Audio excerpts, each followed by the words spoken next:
Meninggalnya anak selebritas Tamara Tiasmara yang diduga tenggelam di kolam renang masih menyisakan misteri. Untuk mengungkap penyebab kematian korban, polisi membongkar makam korban dan melakukan otopsi.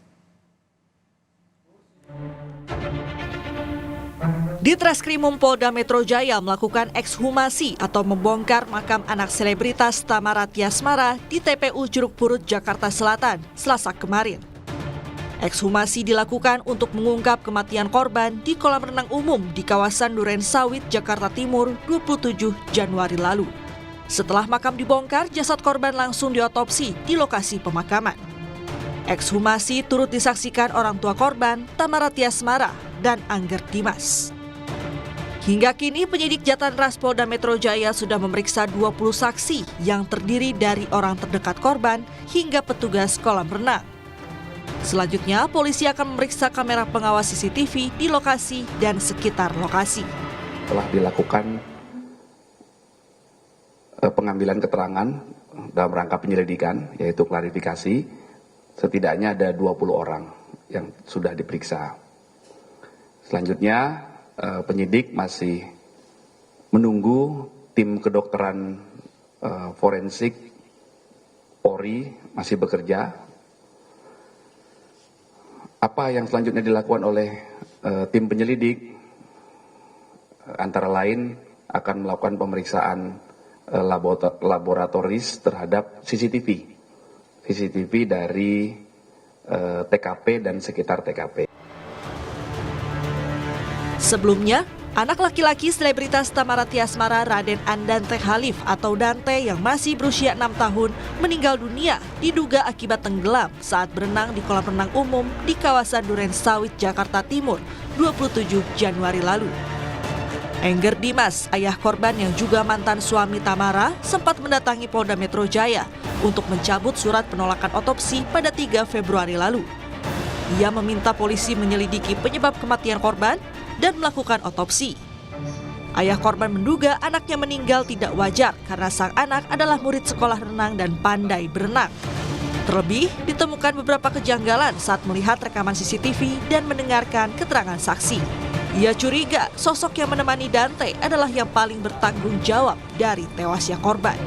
Saya tidak tahu ada orang lain di sana, hanya samar-samar aja seperti yang saya selalu bilang. Jadi hari ini untuk memudahkan proses penyelidikan, saya ingin mencabut surat penolakan otopsi itu. Kalau misalnya masih ada surat itu, sebenarnya kan tidak bisa dilakukan otopsi. Gitu, yang mana berarti tidak bisa diketahui penyebab wafatnya anak saya itu apa. Lalu pada Senin 5 Februari, Tamara diperiksa Polda Metro Jaya sebagai saksi terkait kasus kematian anaknya. Ia diperiksa selama 6 jam dan dicecar 15 pertanyaan. Menurut kuasa hukum, selain menjelaskan kronologi kematian anaknya, kliennya juga memberikan sejumlah barang bukti, yakni pakaian dan sandal yang dikenakan anaknya saat kejadian. Selain Tamara, polisi juga memeriksa sopir yang mengantar anak Tamara ke lokasi kejadian. Sudah diperiksa, dijelaskan dari A sampai Z semua ceritanya ke pihak penyidik. Kemudian juga ada saksi dari driver yang mungkin waktu itu juga mengetahui, sudah diperiksa juga. Tadi juga klien kami memang sudah memberikan juga ada beberapa bukti-bukti, ada baju dan juga ada sandalnya. Menurut keterangan polisi, Sabtu 27 Januari di sore hari Dante sedang les berenang. Tetapi saat latihan, korban sempat muntah-muntah. Saat diangkat keluar kolam, korban tak sadarkan diri.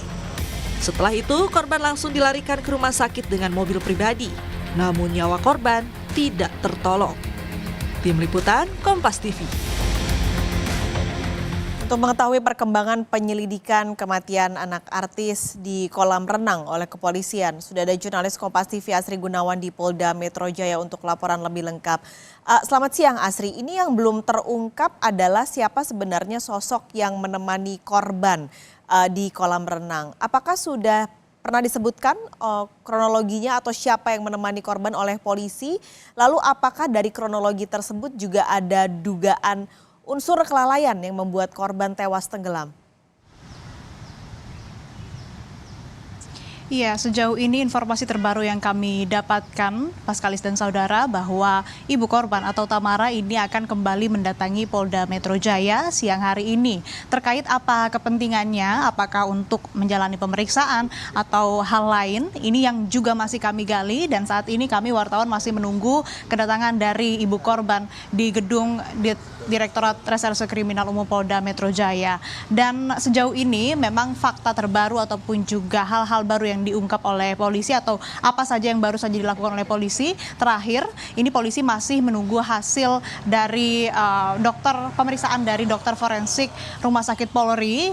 Sebagaimana yang kita ketahui sebelumnya juga polisi melakukan ekshumasi dan melakukan pengambilan sampel atau otopsi terhadap jasad korban untuk kemudian bisa mengetahui penyebab kematian korban. Selain dari melakukan ekshumasi, kemudian otopsi, polisi juga sudah menyisir CCTV di TKP maupun di sekitar TKP, dan saat ini masih dilakukan analisis dan penelitian oleh Puslab 4 dan juga di digital forensik Polri begitu. Kemudian selain dari mengumpulkan barang bukti, kemudian juga sudah melakukan ekshumasi, otopsi, polisi juga per hari Selasa kemarin ini sudah memeriksa 20 orang saksi.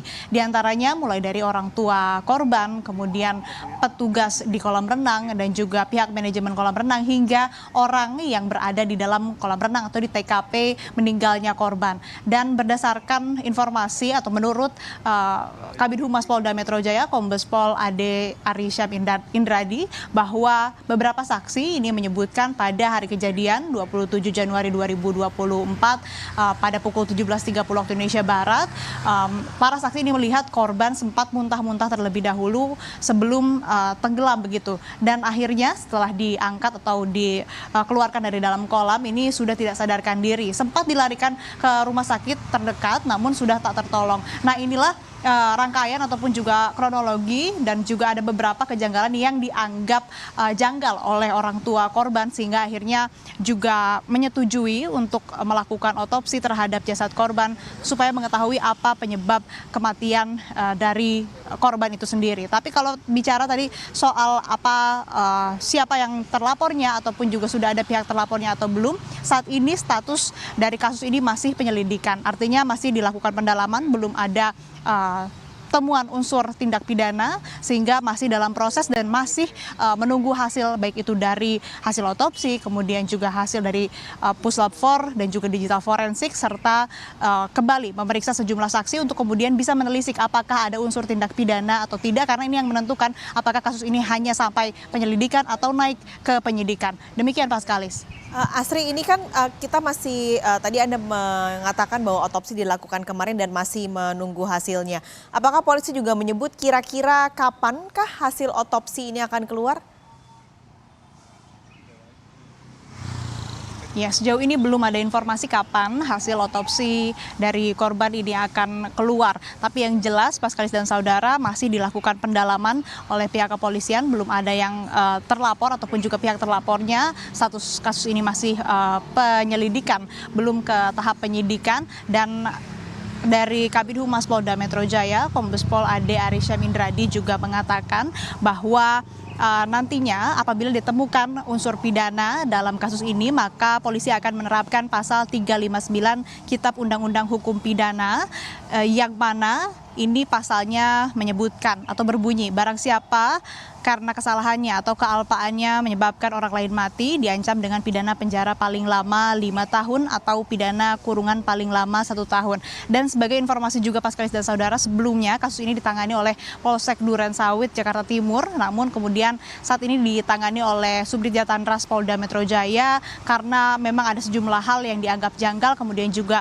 berdasarkan kepentingan penyidikan, sehingga akhirnya ini dilimpahkan ataupun juga diambil alih oleh Polda Metro Jaya. Yang masih ditunggu tentu saja tadi sudah seperti yang saya sebutkan, hasil dari otopsi, kemudian hasil dari analisis atau penelitian dari CCTV oleh tim Puslab 4 dan juga digital forensik, serta dari sejumlah saksi ini untuk kemudian bisa menyimpulkan apakah ada tidak tidaknya unsur pidana. Kalau ada tentu saja tadi bisa diterapkan pasal yang sudah saya sebutkan, pasal 359 KUHP, dan kalau tidak artinya proses ataupun juga kasus ini hanya sampai penyelidikan. Kita tunggu bersama Paskalis dan saudara bagaimana kemudian polisi akan menentukan status dari kasus ini. Paskalis. Terima kasih Asri Gunawan melaporkan langsung dari Polda Metro Jaya.